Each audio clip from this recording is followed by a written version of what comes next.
بات تو بالکل ٹھیک تھی, پلاننگ تو اچھی تھی کہ اپنے آپ کو منفرد بنانا کوئی بری بات نہیں کہ سب لوگ کہیں گے انس کو یہ درجہ بھی ملا. فرماتے ہیں کہ اب میں اس چکر میں رہتا تھا کہ کوئی دن ایسا آئے, کچھ ایسی بات ہو جائے کہ میرے کان کھنچ جائے یا ایک آدھی چپت لگ جائے. فرماتے ہیں لیکن بہت دن گزرنے کے بعد بھی موقع نہیں ملا. کہتے ہیں کہ ایک دن ایسا ہوا اچانک کہ رسول اللہ صلی اللہ علیہ وسلم کے جو پرسنل سیکٹری تھے نا, کون, سیدنا بلال رضی اللہ تعالیٰ عنہ اور سیدنا ابو ہریرہ رضی اللہ تعالیٰ عنہ, یہ دونوں اچانک کسی کام سے باہر گئے. عصر کے بعد کا وقت تھا, کچھ مہمان ملنے آئے. ہمارے نبی علیہ السلام سے پوری دنیا سے لوگ ملنے جاتے تھے. آپ کو یہ بات پتہ نہیں ہوگی کہ رسول اللہ کو پوری دنیا سے لوگ ملنے جاتے ہوں گے. آپ کو یہ بھی نہیں پتا ہوگا کہ رسول اللہ نے اپنی ماں کے لیے اپنی چادر بچھائی. آپ کو یہ بھی نہیں پتا کہ رسول اللہ نے 63 سال کی عمر میں حجۃ الوداع کے موقع پر آخری رات اپنی ماں کی قبر کے پاس میں گزاری. آپ کو یہ بھی نہیں پتا ہوگا کہ رسول اللہ کے والد محترم حضرت عبداللہ کی قبر مدینہ منورہ میں ہے. آپ کو یہ بھی نہیں پتا کہ بیت اللہ کی فتح مکہ کے موقع پر رسول اللہ اپنی بہن ام ہانی کے گھر گئے تھے, کیونکہ آپ کو سوائے فتووں کے اور کچھ پتہ ہی نہیں ہے. آپ نے کبھی رسول اللہ کو تلاشا ہی نہیں ہے. آپ نے سوچا کہ صرف دین یہی ہے کہ 4-5 تسبیحاں کرو. اس دین کے لیے, پیارے نبی علیہ السلام کے لیے اللہ تعالیٰ نے قرآن پاک میں باقاعدہ اعلان کیا ہے. ہماری حالت اتنی پست ہو گئی ہے, اتنی پست ہو گئی ہماری حالت کہ ہمیں آج دین کا کچھ پتہ ہی نہیں ہمیں دین کا ہے کیا. آپ اندازہ لگائیں, میں آپ کو 2 باتیں پوچھتا ہوں, اس کے بعد یہ واقعہ پورا سنا دوں گا انشاءاللہ. یہ سامنے جو بیٹھا, کیا نام بیٹا تمہارا؟ آپ کا نام کیا ہے؟ ہاں, نماز کیوں پڑھتے ہیں؟ فرض ہے. انس نے کہا میں نماز اس لیے پڑھتا ہوں کہ فرض ہے. آپ مولوی صاحب کیوں پڑھتے ہو نماز؟ نماز فرض ہے. آپ جی؟ ہاں, فرض ہے. آپ کیوں پڑھتے ہو؟ فرض ہے. ان پہ تو فرض ہی ہے سب پہ. آپ جی؟ ہاں, فرض ہے. آپ ساروں پہ فرض ہوئی ہے. خوشحال پور والوں نے تو کمال ہی کر رکھا. قرآن شریف میں لکھا ہے کہ نماز کیوں پڑھتے ہیں؟ کیا اس لیے پڑھتے ہیں کہ فرض ہے؟ بتاؤ, اتنے لوگ بیٹھے ہو, کہاں لکھا ہے کہ نماز ہم اس لیے پڑھتے ہیں کہ یہ صرف فرض ہے؟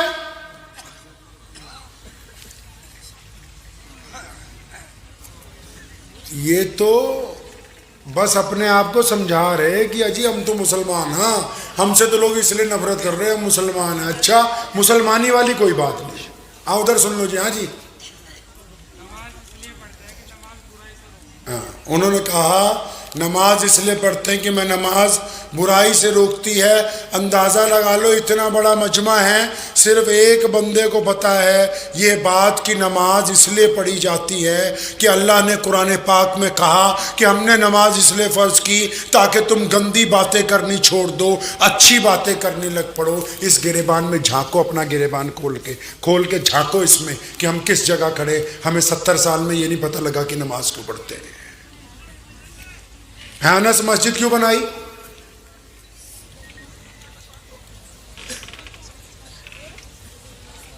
ہاں جی چچا, مسجد کیوں بنائی؟ نماز پڑھنے کے لیے. ہاں جی,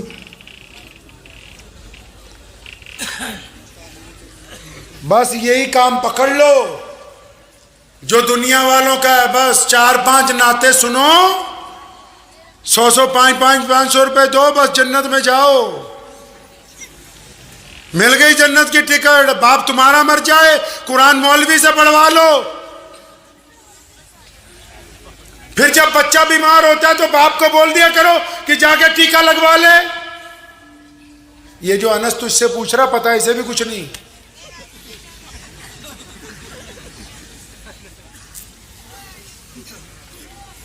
یہ کس نے سمجھایا دین؟ کیا کر رہے ہیں السلام کے ساتھ ہم نے اپنے دین کا بنایا کیا ہے؟ وہ کہہ رہے ہیں مسجد نماز پڑھنے کے لیے بنائی ہے. ان مولوی صاحب سے پوچھو نماز گھر میں نہیں ہو جاتی؟ نماز گھر میں ہوتی ہے کہ نہیں ہوتی؟ بتاؤ بھائی. ہو جاتی ہے نا.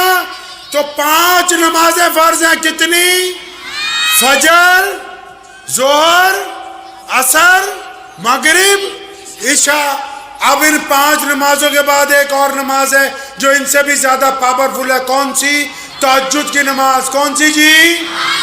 اب تہجد کی نماز کے لیے مسجد چاہیے. اور بولو مسجد جانا ہے؟ نہیں جانا. تہجد کی اذان ہوتی ہے؟ نہیں ہوتی. تہجد میں امام چاہیے.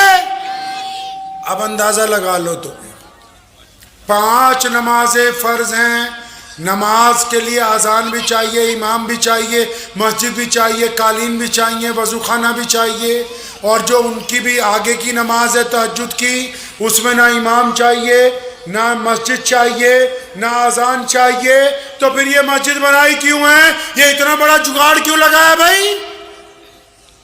چلو اللہ کے پیارے نبی حضرت محمد رسول اللہ سے پوچھتے یا رسول اللہ یہ مسجد کیوں بنائی؟ امام بخاری جواب دیں گے. امام بخاری کی کون باتیں بتائے گا؟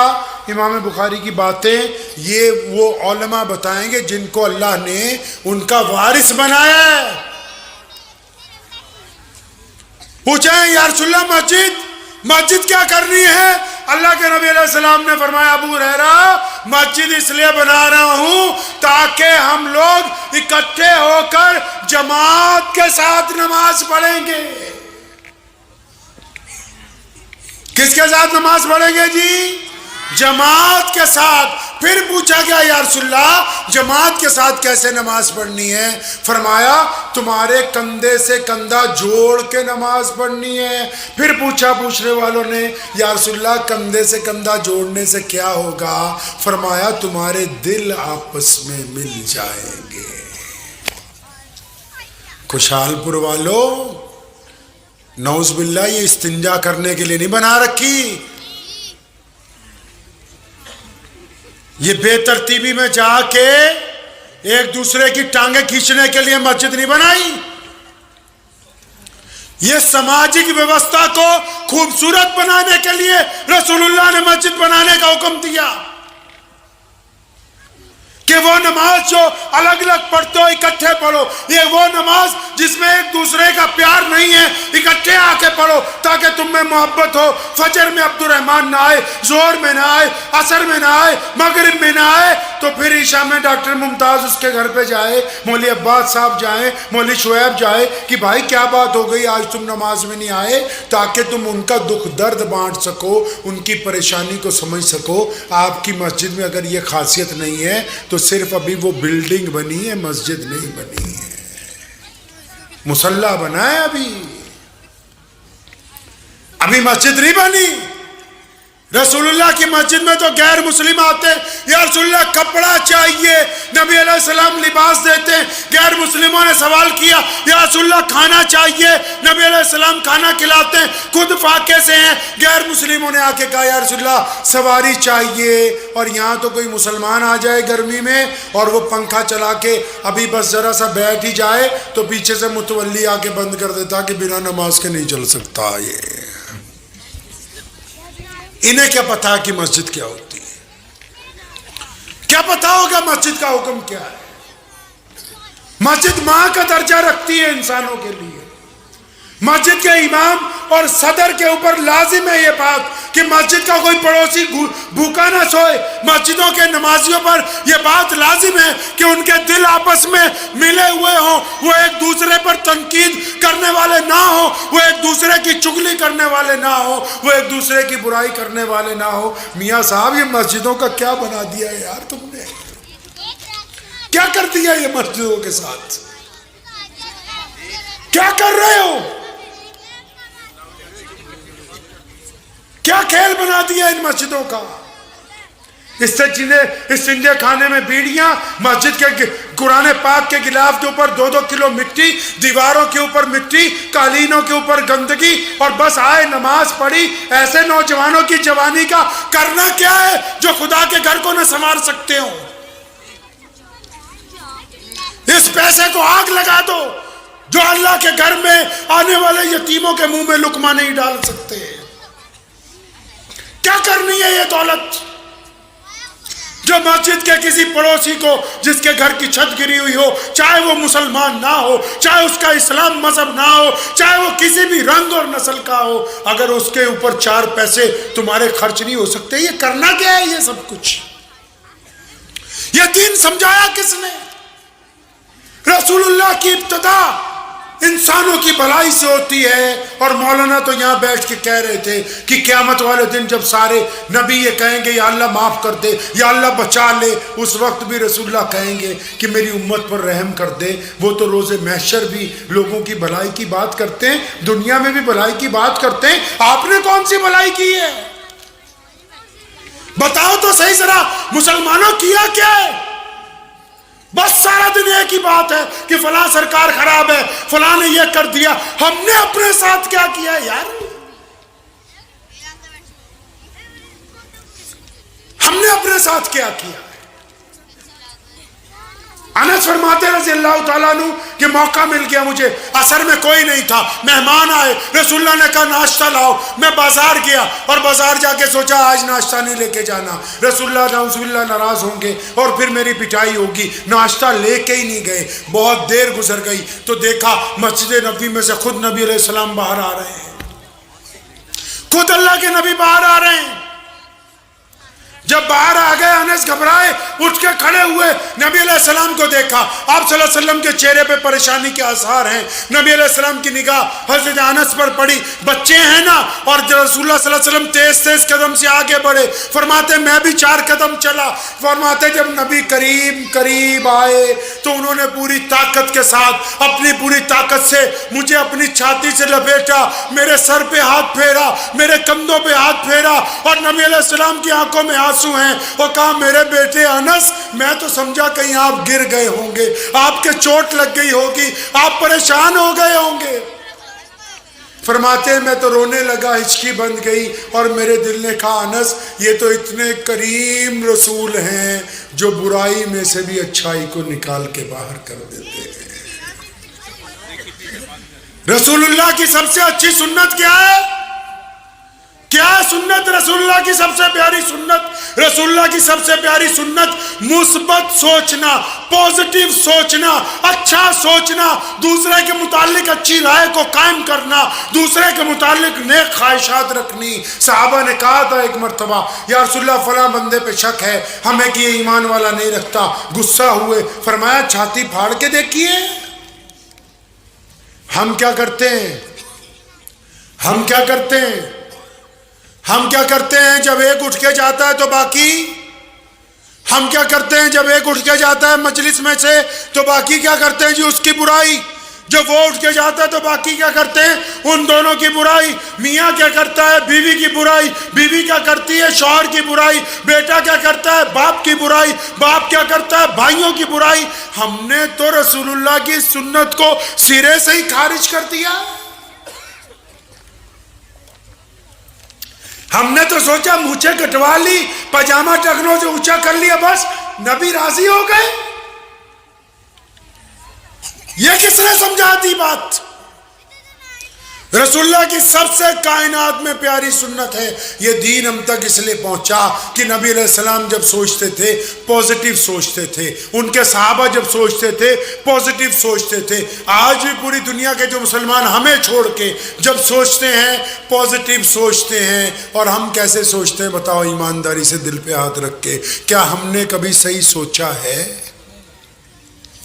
پھر کہے گا رونا ہے یار کہ ہماری نماز نہیں ہوتی، روزہ نہیں ہوتا، حج نہیں ہوتا۔ قرآن نے کہا نا وَيْلٌ لِّكُلِّ ہُمَزَةٍ لُمَزَةٍ کہ ویل اور تباہی ہے ان لوگوں کے لیے جو دوسروں کی چغلیاں کرتے بھی ہیں اور پھر ان کو آگے سپلائی بھی کرتے ہیں۔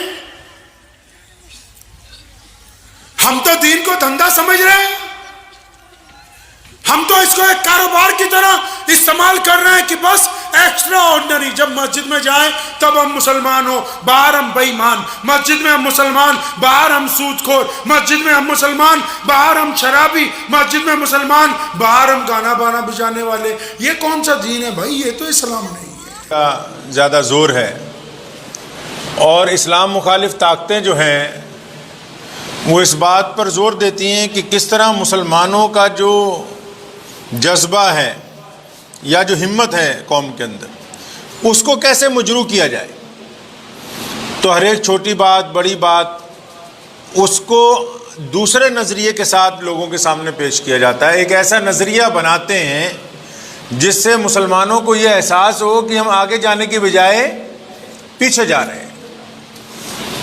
اور ویسے جنگی نقطہ نظر کا سیاسی اصول بھی یہی ہے کہ اگر کسی قوم کو ہلاک کرنا ہو,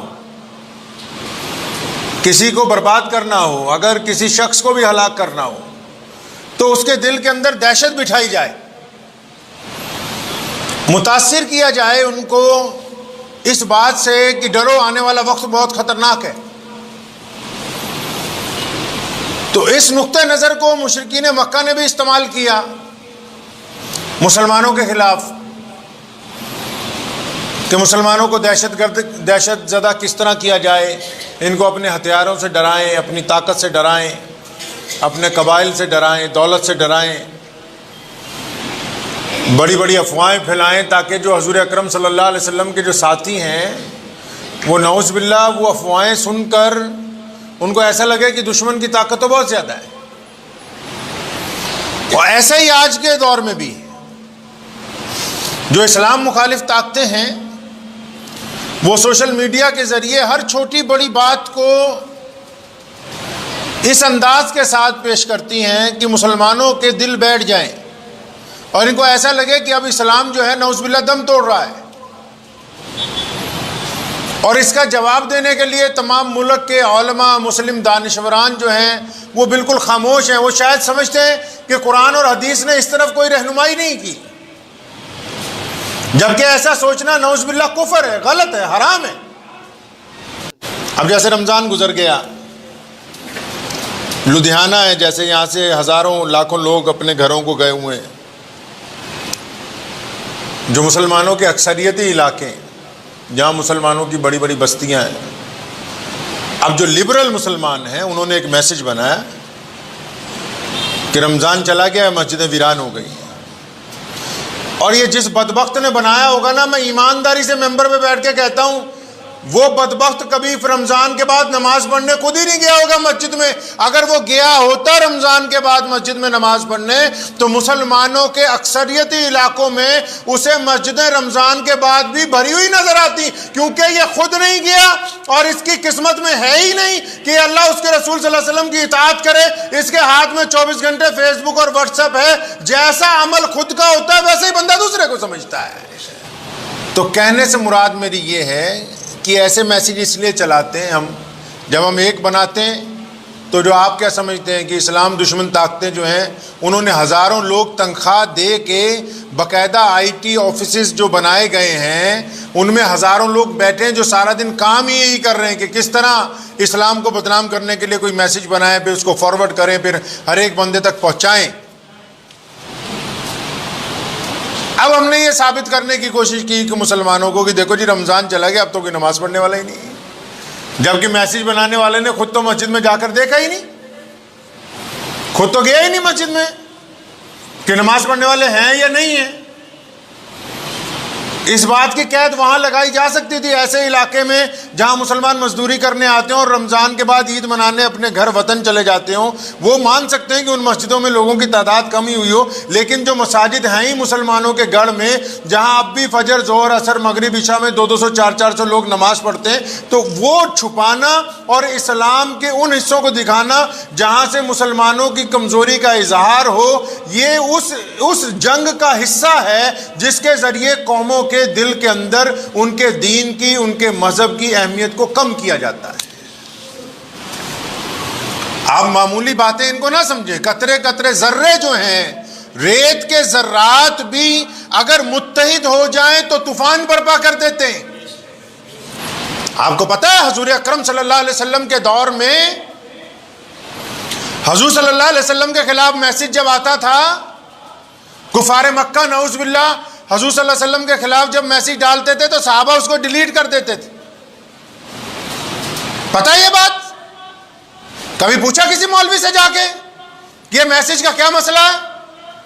حضرات صحابہ کرام رضی اللہ تعالیٰ اجمعین کو جب کسی کفار مکہ نے راستے میں ٹکرا جاتا تھا کوئی، اس نے پکڑ کے نعوذ باللہ کہنا کہ تمہارے نبی نعوذ باللہ ایسے ہیں ویسے ہیں، اس صحابی رسول نے اس بات کو وہیں جذب کر کے اپنے اندر ہی ختم کر دیتے تھے. کبھی کسی کو بتانے نہیں جاتے تھے فلاں آدمی نعوذ باللہ رسول اللہ کے خلاف بولتا ہے. اور جب اللہ نے طاقت دی اور جب حرمت کا حکم نازل ہوا، اس کے بعد جو بدبخت رسول اللہ کے خلاف بولا، اللہ کے حکم سے اس کی گردن اس کے تن سے جدا کر دی گئی ہے.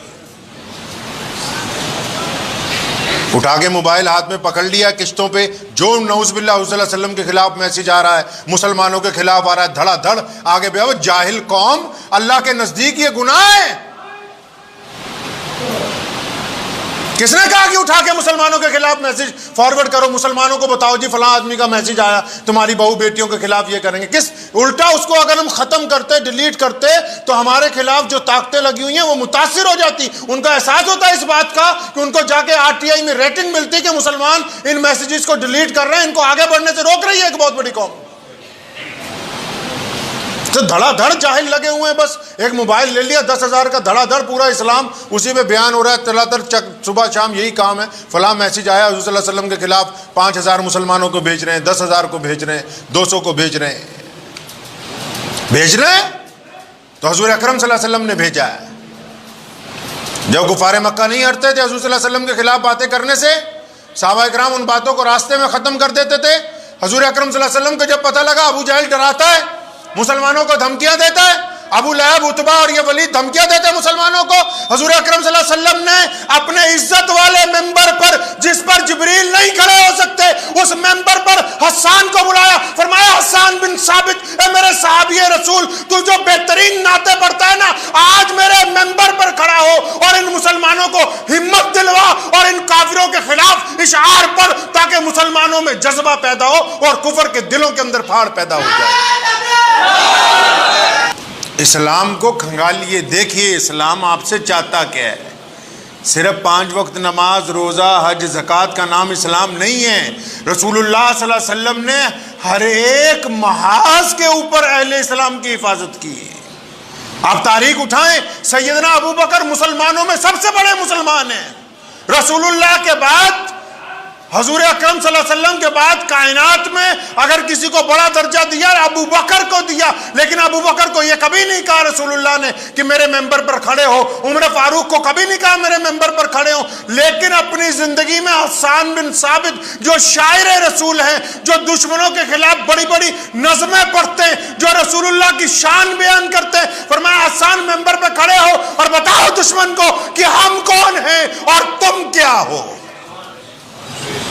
میں بتاؤ ذرا ان کو. آج یہ لگے ہوئے ہیں 2,500 کے موبائل لے کے کہ ہم بتائیں گے جی ہم تو نماز ہی نہ پڑھ رہے. کون کہتا ہے نماز نہیں پڑھ رہے؟ تم نے دیکھا ہے رمضان کے بعد مسجدوں میں جا کے گئے، رمضان کے بعد مسلمانوں تک. ایسے لوگوں کے لیے یہ فیس بک، واٹس ایپ جہنم کے دروازے بن گئے ہیں، جو سارا دن مسلمانوں کے خلاف جو میسج آتے ان کو دھڑا دھڑ آگے بھیج رہے. دھڑا دھڑ کئی اچھے پڑھے لکھے مسلمان کے جی فلاں منتری بن گیا ہے، اپنے پاسورڈ بنوا لو، اپنا آدھار کارڈ بنوا لو. مسلمانوں کو ڈرانا، قوم میں بزدلی پیدا کرنا اسلام میں حرام ہے. جس طرح شراب حرام ہے اسی طرح یہ بھی حرام ہے. کون کہتا ہے نہیں حرام؟ جو سرکاری مولوی یا لیڈر یہ کام کرتے ہیں ان پہ لعنت ہوگی اللہ کی. ان بدبختوں کو یہ نہیں پتا کہ کسی مسلمان کی ہمت کو توڑنا، کسی بیمار کی ہمت کو توڑنا، کسی پڑوسی کی ہمت کو توڑنا، اپنے بھائی کے دل میں خوف پیدا کرنے کی کوشش کرنا، اپنے ہمسایوں کو ڈرانے کی کوشش کرنا، اپنی قوم کو خوفزدہ کرنے کی کوشش کرنا، یہ شریعت میں حرام ہے. کسی بھی طرح یہ اجازت نہیں دی جا سکتی کہ ایک بندہ دوسرے کو ڈرانے کی کوشش کرے. اس کو جہاں جائز قرار دیا، اس کو جائز قرار دیا رسول اللہ نے دشمن کے مقابلے میں، کہ جب دشمن ہمارے سامنے ہو اس کو خوف زدہ کرنا ہو تو بتاؤ اب کیسے کر سکتے ہیں. میں تو کام پکڑ لیا مسلمانوں نے، دھڑا دھڑ ایک دوسرے کے لیے میسج بھیج رہا جی یوں ہو جائے گا یہ کر لو، یوں ہو جائے گا وہ کر لو۔ ٹیپو سلطان رحمۃ اللہ علیہ نے یہی تو فرمایا تھا کہ شیر کی ایک دن کی زندگی گیدڑ کی 100 سالہ زندگی سے بہتر ہے۔ پیارے نبی حضرت محمد رسول اللہ صلی اللہ علیہ وسلم کی اگر آپ احادیث پڑھیں گے تو یہ تو پتہ ہے ہمیں اتنی دفعہ فلاں چیز پڑھو، اتنی دفعہ فلاں چیز پڑھو، نیکیاں ملیں گی، لیکن ہر ایک نماز میں رسول اللہ صلی اللہ علیہ وسلم نے جو متعدد دعائیں مانگی ان کے ساتھ ایک بڑی خوبصورت دعا مانگی۔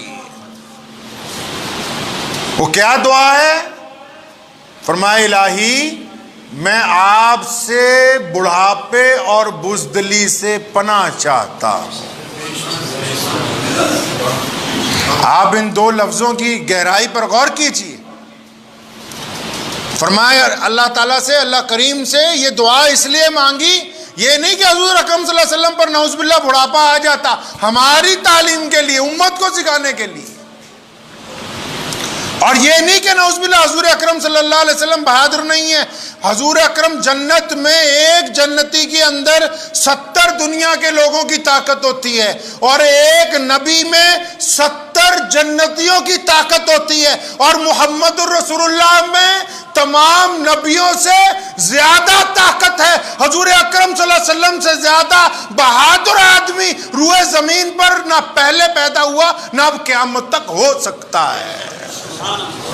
سیدنا علی مرتضیٰ رضی اللہ تعالیٰ عنہ فرماتے ہیں کہ میدان بدر میں ہم تھے، بدر کی ہولناک جنگ جب ہو رہی تھی، فرمایا جب ہم تھک جاتے تھے نا تو جس جگہ رسول اللہ دشمنوں کے خلاف لڑتے تھے تو رسول اللہ کے پاس آ کے کھڑے ہو کے کچھ دیر کے لیے سانس لیتے تھے، کیونکہ رسول اللہ کا ہی سایہ میدان بدر میں، سایہ یہ نہیں کہ چاروں طرف وہاں چھاؤں تھی، سایہ یہ کہ رسول اللہ کی ذات ہی ایک ایسی تھی جن کے آگے دشمن آگے نہیں بڑھ پا رہا تھا، حضور اکرم صلی اللہ علیہ وسلم تلوار لے کے دشمن کو روک رہے تھے۔ تو دو دعائیں حضور اکرم صلی اللہ علیہ وسلم نے ہر نماز میں متعدد دعاؤں کے ساتھ یہ دو لفظ استعمال کیے ہیں، کیا کہ الہ العالمین میں آپ سے بڑھاپے اور بزدلی سے پناہ چاہتا ہوں۔ بڑھاپا بندے پہ آ جائے، دوسرے کا معذور ہو جائے، کسی کو اٹھا کے بٹھانا پڑے، لٹانا پڑے، کتنی سنگین حالات ہوتی ہیں اس بندے کے لیے۔ رسول کریم صلی اللہ علیہ وسلم نے امت کو درس دیا کہ اللہ سے بار مانگو کہ الہی جب تک زندہ رہیں اپنی طاقت کے اوپر زندہ رہیں، اور بار بار ہر ایک نماز میں تعلیم دی امت کو کہ اللہ بزدلی سے آپ کی پناہ چاہتا ہوں۔ ڈرپوک آدمی تو نہ گھر میں جی سکتا ہے، نہ سڑک پہ چل سکتا ہے، نہ کاروبار کر سکتا ہے، نہ پڑوسیوں سے معاملہ کر سکتا ہے، نہ اولاد کو سیدھے راستے پر لا سکتا ہے۔ ڈرپوک آدمی کی تو زندگی کچھ نہیں۔ اور حضور اکرم صلی اللہ علیہ وسلم نے ان دو باتوں کی تاکید ہر ایک نماز کے اندر فرمائی کہ الہ العالمین میں آپ سے بڑھاپے اور بزدلی سے پناہ چاہتا ہوں۔